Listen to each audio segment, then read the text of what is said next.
Quantos milhares de imigrantes desembarcaram nos portos do Rio de Janeiro, de Santos, de Paranaguá e fincaram raízes aqui no Brasil?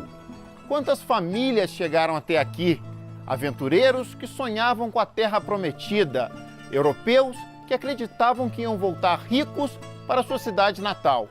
Hoje, descendentes de italianos, alemães, espanhóis, portugueses, poloneses, ucranianos formam a imensa colcha de retalho que dá cores à região sul do país. Quais os povos formadores da região sul? Que marcas deixaram na cultura, na arquitetura, na língua? Antes mesmo da chegada dos portugueses ao Brasil, viviam no território catarinense 3 grupos indígenas: os Guaranis, os Xoclengue e os Caigangues. Hoje, o que se sabe deles está preservado na coleção do Museu do Homem do Sambaqui, em Florianópolis. Tem uns esqueletos assim interessantes, onde tem enterrado a mãe e provavelmente a filha, o filho pequeno juntos, né? Tem um indivíduo que viveu uma época, e essa época tinha importância também. Mas ela influi muito no tempo que havia outras colonizações, outras civilizações e culturas nessa terra que hoje nós estamos ocupando. A tradução da palavra sambaqui é uma junção de 2 termos em tupi, significa amontoado de mariscos, né? Então, o povo do Sambaqui, as primeiras pessoas que se tem registro que moraram aqui no litoral, eles se alimentavam muito de frutos do mar, muito de mariscos, e todo marisco que tinha as suas conchinhas, as cascas, eles guardavam e iam empilhando. Cada grupo indígena, à sua maneira, resistiu ao processo de colonização de maneiras diferenciadas, né? De acordo com a sua cultura e a sua cosmologia.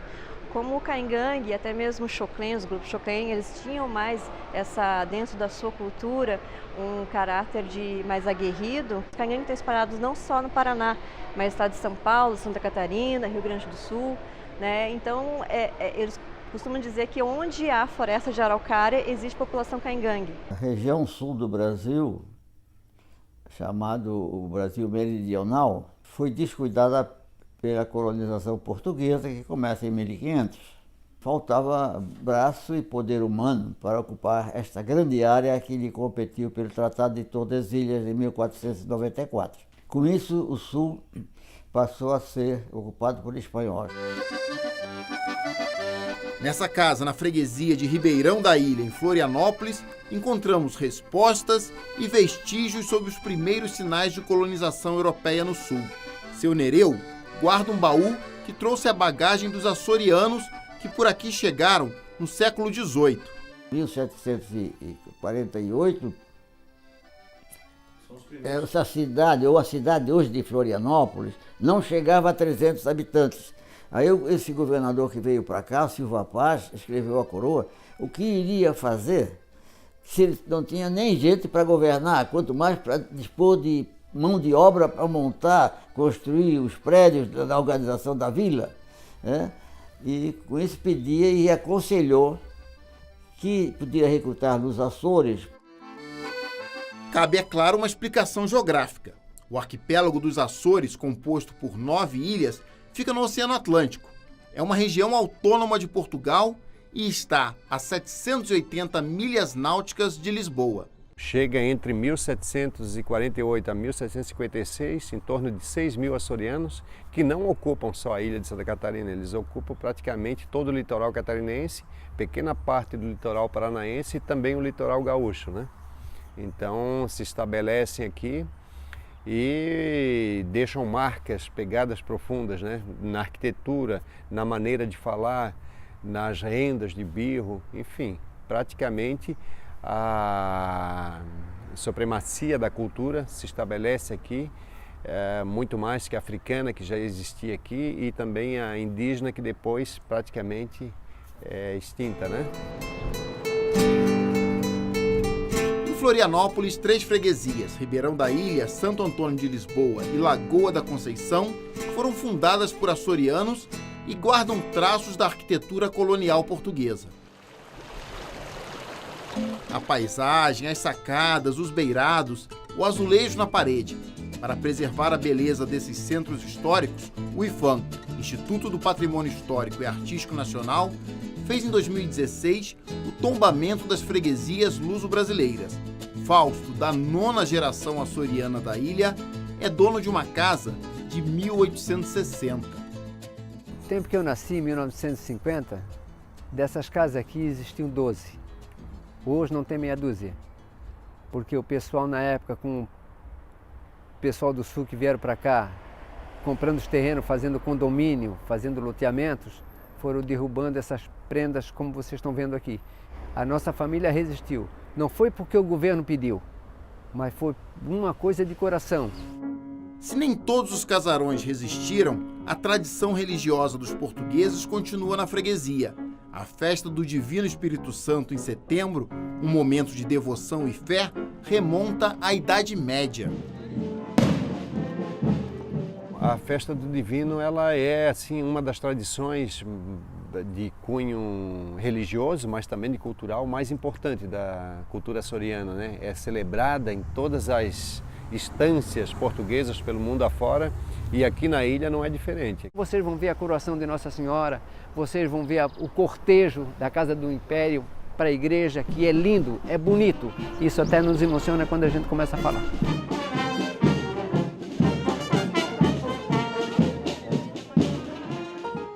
Pelos dados do IBGE, a população da região sul é composta de 74% de brancos, 20% de pardos e pouco mais de 4% de negros. Os painéis no Memorial do Rio Grande do Sul mostram claramente: escravos africanos foram trazidos pelo colonizador para trabalhar no sul da América Portuguesa. Meu pai falava comigo, a gente conversava muito, que quando a gente veio da África, na realidade a gente não trouxe nada, só o paninho do corpo. E a gente construiu nossas histórias a partir da nossa memória ancestral. Então, né, partimos praticamente do zero para reconstruir a nossa identidade cultural africana. As charqueadas, grandes propriedades rurais que produziam a carne salgada, receberam a mão de obra escrava. O negro foi fundamental no árduo trabalho de matança dos bois na região de Pelotas, no Rio Grande do Sul. A população negra era superior a toda a população somada de portugueses que tinha, tá? Por causa das charqueadas. Cada charqueada tinha, enfim, a população que tu tinha de trabalhadores lá escravizados era muito alta. E depois, com as guerras, se dispersou e essa população cresceu bastante. Se a população negra não é maior, muito se deve à Revolução Farroupilha e à Guerra do Paraguai, confrontos em que escravos foram colocados na frente de batalha.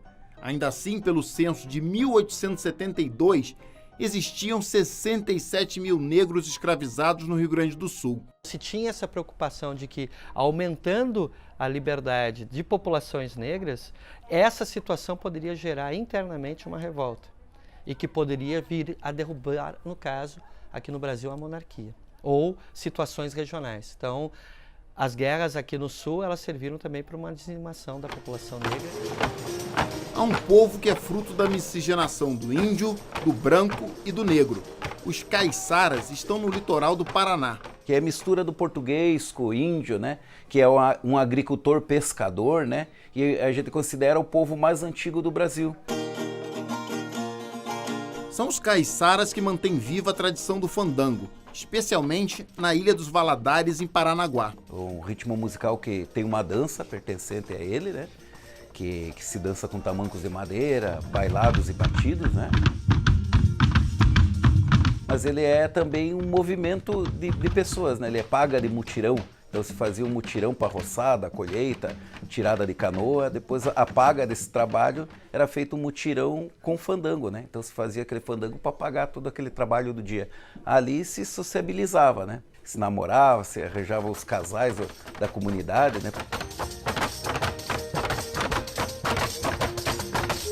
Todos os instrumentos assim são de origem portuguesa, né? De origem árabe, mas que estavam em Portugal ali, né? Mas uma coisa de cada pedaço de Portugal, assim, né? A viola, que é a viola caiçara, ela vem de uma viola chamada viola beiroa, porque ela é da beira baixa, né? Ou viola beirã, porque ela é da beira baixa no litoral, né? O adufo já era para o interior, a rabeca era já com a fronteira com a Espanha, entrando pela Espanha, então, e o tamanco de outra localidade. Desde que eu nasci, nunca faltou fandango. porque quando eu vim para cá, aqui no Valadares fazia um fandango. Para que nunca falte festa e dança entre os caiçaras, o IPHAN registrou o fandango como patrimônio cultural brasileiro em 2012. Agora, os grupos passam a ter o maior respaldo das prefeituras para realizar festivais. Uma das ações de salvaguarda é a festa do fandango, que está na sua 9ª edição e cada vez crescendo mais. A gente tem 6 grupos de fandango no estado e a gente sabe que tem mais grupos aí para se formar, né? E o que a gente sente isso é um resgate da autoestima, né? Apesar de sempre existir uma questão de achar que o poder público não aporta o suficiente, mas é o que mais, com certeza, que mais aporta, que dá apoio para o fandango em toda parte que existe fandango, né? A gente está recebendo incentivo para construção da nossa sede, programas de rádio, figurinos que foram comprados, enfim, tudo isso através de mitigação que é uma compensação feita por uma das empresas que está se instalando em Paranaguá. Então a empresa paga essa compensação ambiental, né, para os grupos de fandango, porque eles são registrados como patrimônio brasileiro. A nova geração fandangueira do grupo Mestre Eugênio quer ir além dos limites da Ilha dos Valadares. A gente já tocou em outros bailes que tem aqui em Paranaguá, nos bailes de fandango, no Mercado do Café, mas a gente vai começar também a tocar em vários outros lugares que estão nos chamando bastante para tocar. Não aprende fandango na escola não, né? Por enquanto não, mas nós estamos querendo dar oficina nas escolas. Eu, ela e ele, a gente é do Grêmio Estudantil, a gente está querendo fazer projetos para colocar o fandango mais na escola, sabe?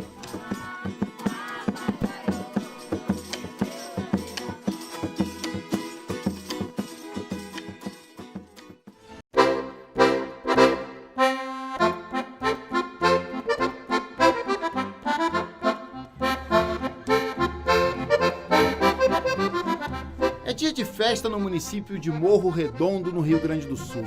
As roupas típicas das mulheres e das crianças, as danças, a banda, tudo parece lembrar que um pedacinho da Europa foi transplantado para cá.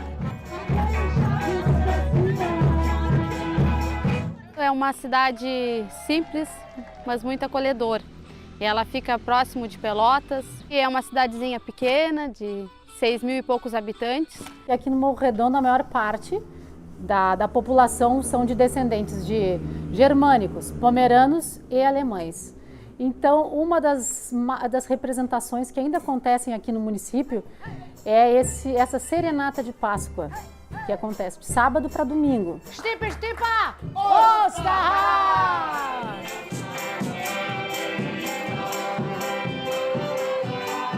Sabrina é a vocalista de uma fanfarra regional, o Stipen de Morro Redondo. No sábado de Aleluia, os moradores se alegram com a chegada dos músicos na porta de suas casas. A cena é assim, você já imagina assim, tá em casa dormindo, de repente a serenata pode chegar a qualquer momento. Já sabe, né, que isso aí vem há décadas aqui no Morro Redondo. Então, de repente, às 3 horas da manhã. Então a pessoa tá lá no meio do sono e aí começa... O que está acontecendo? Ai, o Stipa. Seu Ervino nasceu no Rio Grande do Sul, mas mantém viva a história da família que migrou da Pomerânia, uma região às margens do Mar Báltico, que hoje é dividida entre a Alemanha e a Polônia. A gente começou muito por baixo, era pobre, meu pai era colono, foi marceneiro, a carpintaria mais velha, marceneiro mais velha, a funerária mais velha do município foi do meu pai. Estima-se que 233 mil alemães chegaram ao Brasil a partir de 1824, data de fundação da primeira colônia de povoamento no Rio Grande do Sul, até o início da Segunda Guerra Mundial em 1939. Parte deles foi para Santa Catarina, onde povoou o Vale do Itajaí. Quem veio primeiro da minha família foi meu trisavô, com 5 filhos para o Brasil. Nós não tínhamos terra própria lá, nós trabalhávamos para os grandes senhores feudais. E no sul do Brasil, os espanhóis estavam invadindo. Eles iam até mais ou menos Florianópolis, até Curitiba. E o governo brasileiro não queria perder essas terras. houve propagandas lá na Europa. Vocês querem ter uma terra própria, plana, fértil e barata no Brasil? Pô, um sonho, tudo que eles queriam, trabalhar para eles e não para os outros. E eles vieram para cá. E naquela época, 1863, nós não tínhamos no mapa europeu o país chamado Alemanha, mas uma série de estados alemães. Então, a maioria dos imigrantes que vieram para o lugar que hoje é conhecido como Pomerode, vieram do estado alemão Pomerânia. São alemães que falam português ou são brasileiros que falam alemão? Aqui em Pomerode, município do interior de Santa Catarina, com 32 mil habitantes, 80% da população consegue se expressar na língua germânica. Os habitantes daqui fazem questão de preservar as tradições dos primeiros colonizadores, inclusive na arquitetura.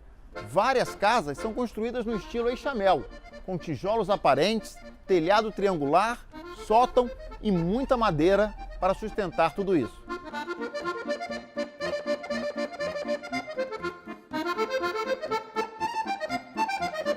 O Eixamel desenvolvido aqui em Santa Catarina, no sul, de maneira geral, e ele vai sofrer da técnica original europeia adaptações principalmente climáticas. Então, por exemplo, a introdução das varandas na arquitetura em Eixamel é uma particularidade do Brasil, porque o nosso clima muito quente vai exigir que os alemães modifiquem a ideia da casa em Eixamel original para que ela possa ser uma casa mais confortável em relação ao espaço em que eles estão habitando.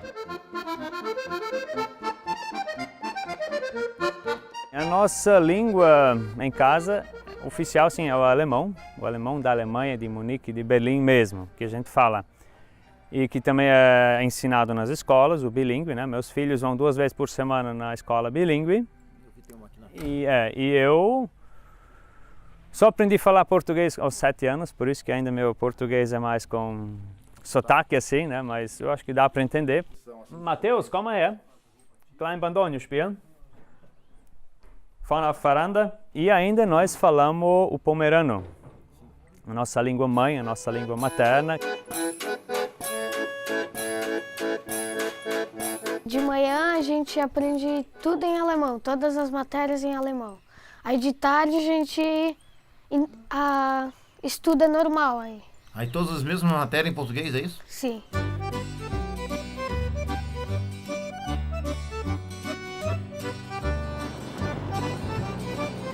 As placas nos comércios mostram que Pomerode, o município emancipado de Blumenau nos anos 50, é até hoje uma pequena Alemanha. Em Jaraguá do Sul, cidade catarinense que já foi parte de Joinville, também é comum encontrar arquitetura em Eixamel e quem carrega o sangue imigrante. Evandro Hux tem uma casa tombada pelo Patrimônio Histórico Nacional. Nos finais de semana, aumenta a renda da família com um café colonial para turistas que querem visitar o espaço. Para ele, manter a casa dos bisavós é uma questão de honra. Os alemães, principalmente os imigrantes, sempre foram muito fechados e sempre viveram em comunidade. Sempre procuraram casar com pessoas da mesma origem. E eu acredito que seja por isso que as pessoas pegaram tanta ligação por esses imóveis. E, claro, para a família toda viveu aqui, então jamais vamos pensar em se desfazer. Outro município catarinense com patrimônio relacionado à imigração é Itaiópolis. Hoje, com 20 mil habitantes, foi destino de muitos poloneses a partir do final do século XIX. Propaganda feita lá, uma delas foi de que o Papa da época, que ele teria sonhado, e em sonho Nossa Senhora teria aparecido e dito assim, no Brasil existem umas terras cobertas com meu manto, e essas terras são destinadas aos poloneses. Não precisou dizer mais nada, né? Falou para um polonês que Nossa Senhora disse que tem terra para ele lá, eles pegaram o quadro de Nossa Senhora Częstochowa, mais o rosário, a pouca roupa que tinham, embarcaram no navio e vieram para o Brasil.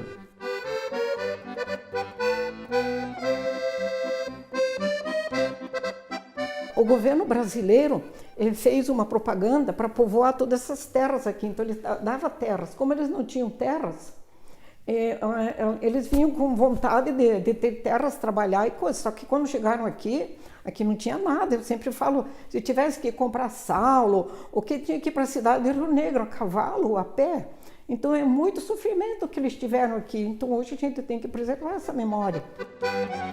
Ao todo vieram para o Brasil 104 mil polacos. A Casa Polaski, toda em madeira, onde funcionava uma residência e uma vendinha, foi toda revitalizada pelo IFAM e agora abriga a Associação Polonesa da cidade. América, América, América, cosa sarà l'esta América? América, América, América, é um belo mazzolinho de flor. A América é um belo jardim de flores, aqui se produz tudo, aqui se tem tudo. Havia cartaz de propaganda falando para vir para o Brasil, uma propaganda que dizia que dava-se terra, sobrava-se terra aqui no estado do Paraná. Ganhavam uma promessa, né? Vão ganhar uma colônia de terra, vão ganhar uma parelha de cavalo, vão ganhar casa, vão ganhar toda a infraestrutura. Só que chegavam aqui e não ganhavam nada. Ganhava, descia na beira do rio, né, no mar aí, e aí ganhava. Dizia, não, você tem uma colônia de terra lá, mas você tem que chegar lá, pelo meio do mato, fazer a coisa. Então, foi um início sofrido, muito sofrido. Mandava pessoas pagas lá para fazer propaganda, para trazer mais imigrantes para o Brasil. Os primeiros 2 anos, eles sofreram pior que cavalo, pior do que animais de mato. Porque não tinha nada. Em 1875, existiam pouco mais do que 700 italianos vivendo na província do Rio Grande. Em 1900, esse número já ultrapassava os 300 mil imigrantes italianos. O fluxo migratório vai até o início da Primeira Guerra Mundial, em 1914. Estima-se que pelo menos 30% da população do Rio Grande do Sul tenha sobrenome italiano. E muitos deles mantêm as mesmas atividades econômicas dos pioneiros, como a família Zanella. No caso da nossa família, nós sempre trabalhamos com alimentação, né? Ou com empresas de congelados, né? E doces, e com a própria vinícola mesmo, né? O cultivo das uvas e a produção dos vinhos.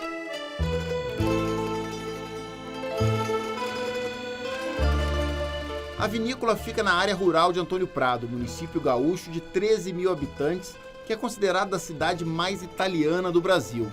No pequeno centrinho, as casas de madeira, típicas habitações dos imigrantes pioneiros, são tombadas pelo patrimônio histórico nacional.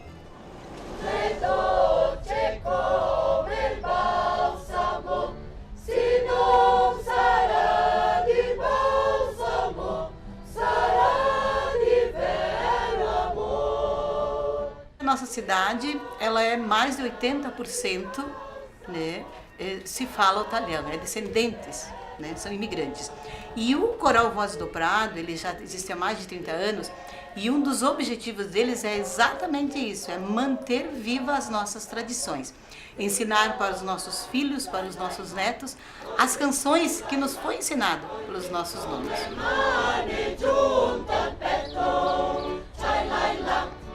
Italiano, um dialeto vindo da região do Vêneto, é falado em cidades como Verona, Veneza e Vicenza, no norte da Itália. Manter a tradição verbal é tão importante quanto cultivar as terras da família. Meu bisavô veio da Itália em 1887 e aqui começou a formar a família Stefani.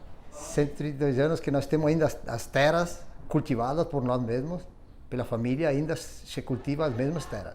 Tempo atrás a gente ficou lavrando a terra, claro, tu vai preparando a terra, e a gente chegou a achar tipo partes de copos ou de xícaras ou de pratas, que vai saber de que época é desde os nossos bisavós ali que cultivavam essas terras. Então dá uma emoção, parece que tu está revivendo a história da família.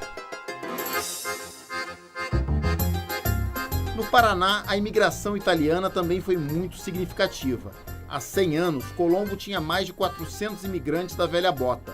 Hoje, só há os descendentes, mas o dialeto vêneto é mantido com orgulho e sacrifício por 2 ítalo-brasileiros. Abbiamo voglia di passare ai nostri figli, abbiamo voglia di passare avanti.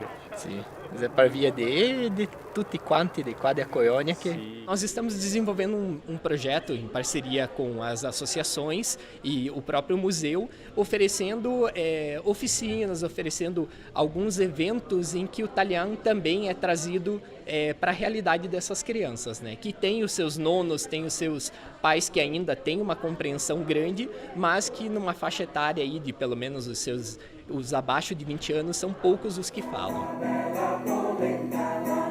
Só falava talhar. E eu fui aprender o português na escola. E a gente passou muita vergonha, né? Quando a gente ia para a escola e via que as outras crianças falavam diferente, eles acaçoavam a gente e tal. Muitos anos eu não falei mais o talhar, só em casa. E depois, muitos anos que o Fábio e o Diego vieram resgatar isso. O período mais intenso foi do Estado Novo, de 37 e 45, Getúlio Vargas, que houve até uma campanha de nacionalização. Para não se falar. Então, o brasileiro ele devia falar o português. E isso era intensificado através de políticas mesmo, né?